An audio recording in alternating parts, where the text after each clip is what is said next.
مختصراً چونکہ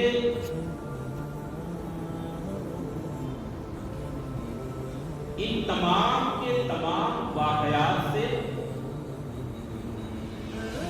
ہمیں اس چیز کا اندازہ لگانا ہے کہ حضرت ابراہیم علیہ السلام کا ایمان کتنا پختہ تھا، اللہ پر کتنا یقین تھا، اور جب کسی انسان کا اتنا پختہ یقین ہو، اتنا سچا اعتماد ہو، اتنا پکا ایمان ہو، تو بیٹا کتنا عظیم پیدا ہوگا، ہے نا؟ آج کے زمانے میں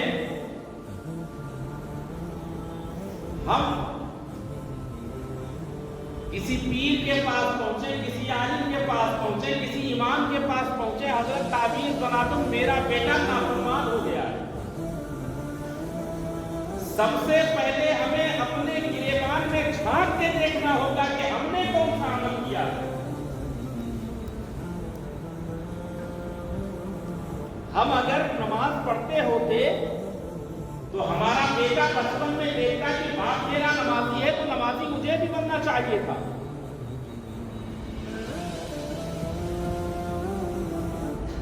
مگر ہمارا حال کیا ہے؟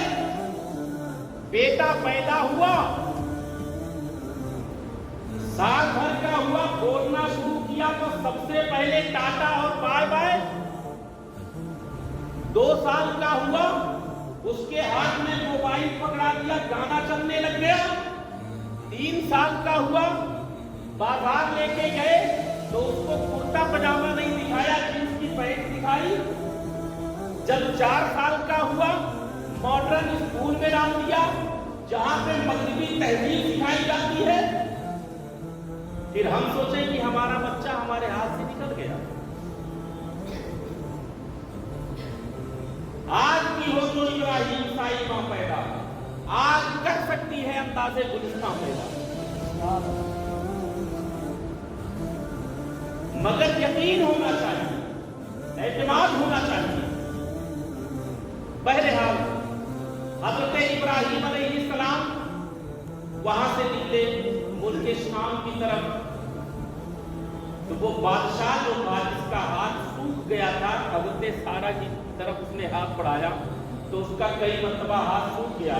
جب اس نے دیکھا تو اس نے توبہ کیا، مگر صبح کو جب حضرت سارہ اور حضرت ابراہیم علیہ السلام وہاں سے نکلنے لگے تو اس نے تحفتاً حضرت سارہ کی بارگاہ میں ایک کنیز پیش کیا جس کا نام ہاجرہ تھا۔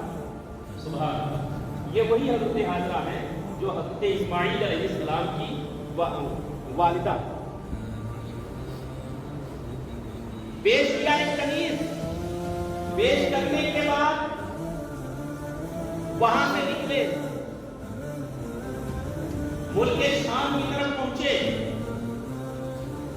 اس وقت حضرت ابراہیم کی جو عمر تھی وہ تقریباً 70 سال کے آس پاس۔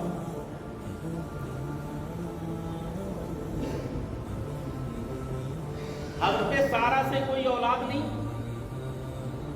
تو حضرت سارہ نے سوچا کہ حضرت ابراہیم کے کوئی اولاد نہیں ہے، میرے پاس ایک کنیز ہے، حسین و جمیل ہے، باادب ہے، متقی ہے، بارفا ہے، کیوں نہ ہم حضرت ہاجرہ کو حضرت ابراہیم کی بارگاہ میں پیش کرتے ہیں۔ یہ سوچ کر کے حضرت سارہ نے حضرت ہاجرہ کو حضرت ابراہیم کی بارگاہ میں پیش کیا کہ آپ نکاح کر لیں، ہو سکتا ہے اس سے ہی اولاد ہو جائے۔ نکاح ہو گیا، دعا کیا، کتابوں میں آتا ہے 20 سال تک دعا ہوئی۔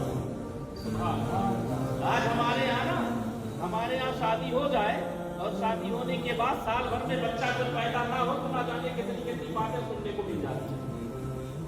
20 سال تک کوئی اولاد نہیں ہوئی۔ وہ نہیں گئے کسی پیر فقیر کے پاس، وہ نہیں گئے کسی ڈاکٹر کے پاس، کہنے لگے صاحب بس یہ مولا ہے، جب اللہ تبارک و تعالیٰ دے گا خوب دعائیں کرتے ہیں۔